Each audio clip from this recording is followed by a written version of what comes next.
Welcome to HOTT, the Hybrid and Online Teacher Training course. This is Jennifer Marquis, and in this course, User-Friendly Course Design, Christy Reed and I will be sharing strategies for effective course design and for designing an organized module structure. So let's get started. Designing a user-friendly online course. Welcome to our presentation on the C.R.A.P. design principles, an essential framework for creating visually effective and user-friendly designs. The C.R.A.P. design principles are commonly attributed to Robin Williams, who introduced them in her influential book, The Non-Designer's Design Book.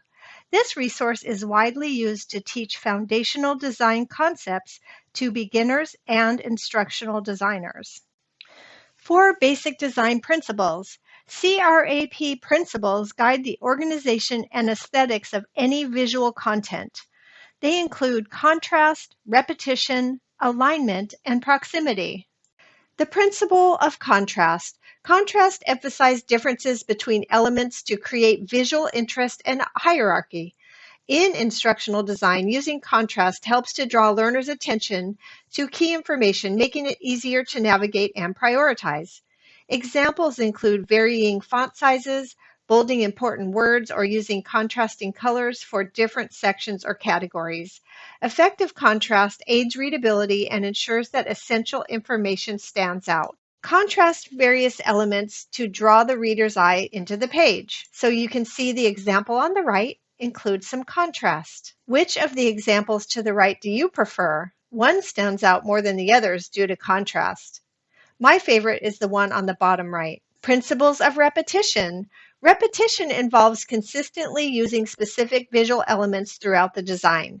This creates cohesion and reinforces recognition of specific cues, which support learning.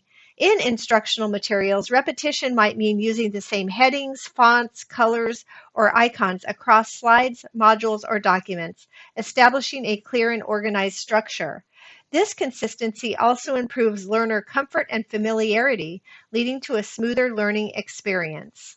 Repetition. Repeat aspects of the design throughout the entire piece, as shown in the example on the bottom left. Repetition doesn't always have to be the same, as you can see in this flyer to the right. The principle of alignment. Alignment refers to the arrangement of elements in a visually connected and organized way.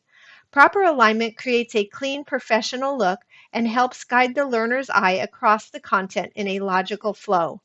In instructional design, aligning text, images, and other elements ensures a structured, easy-to-follow layout, reducing cognitive load and supporting learners in processing information more effectively. Nothing should be placed on the page randomly. Every item should have a visual connection with something else on the page.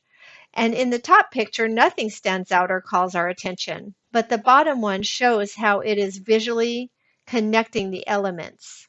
The text on the left is easier to read because headings are in color, paragraphs are indented and separated using white space. Notice the example on the right. All the text just runs together and doesn't draw the reader's eye to any one section or chunk the material. Principle of proximity. Proximity involves placing related elements close together to indicate their relationship. When designing instructional content, grouping related ideas, instructions, or activities helps learners understand that they are connected, improving comprehension. Proper use of proximity can eliminate confusion and keep learners focused on one concept or task at a time, enhancing the overall learning experience. Think about the placement of items in your course. Place items that go together near each other on the page. Proximity. Where do your eyes go first when looking at each of the business cards? The top example causes your eyes to bounce around. The bottom example shows the effective use of white space and proper placement of text, using the principle of proximity. The text is too close in the passage on the left, and it all seems to run together. The use of headings and spacing in the example on the right separates the text into easier to digest chunks. Other design considerations. C.R.A.P. is a set of 4 design principles that can be used for basic instructional design. In addition, the following elements should be considered when designing instruction: visual design, language usage, tone, use of white space, and font. Here's an example of a poor visual design. What do you think when you see this block of text? Yelling. Be aware of your language. Improper use of white space can diminish the user's desire to engage. Tone. To ensure your students benefit from a positive learning experience, bring a flowing, thoughtful, and visually appealing course design. Don't be afraid to include your personality. Include nice images and humor here and there. Use of white space. White space is the space on a page that is not occupied by any text or graphics. You may call it blank space. Professionals are not scared of white space. White space allows students to focus on content that is delivered simply and concise. It enhances readability, comprehension, and reduces reader fatigue. It allows breathing room. Use space between photos and text. Fonts. Accessible fonts are Arial, Verdana, and Tahoma, which are all included in Moodle. Body fonts should be 12-point and be the same throughout the course. It's best not to use all capital letters. Limit font color to 3 per course. Fonts and backgrounds should provide color contrast accessibility. And watch out for link-like color blue. Text effects should be avoided unless these are part of your course.